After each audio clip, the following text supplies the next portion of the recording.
Ano ang sabihin mo sa Tito Kids? Tito Kit, and to all my cousins, sa inyo lahat dyan, maraming salamat. Sana naandito kayo para kasalo din namin kayo, kaya na nga, ganon. So, sana kami rin ang makapunta dyan, so we can join.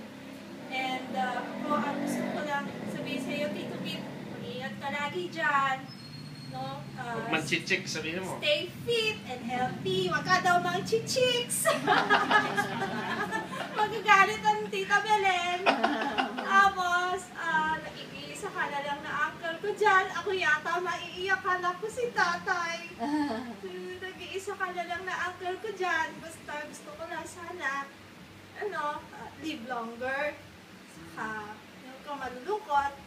Dami mo lang. Ang gaganda ng mga inos. Ang ganda ni Mayes. And you have a very Ikaw, maganda ka pa rin. Well, thank you.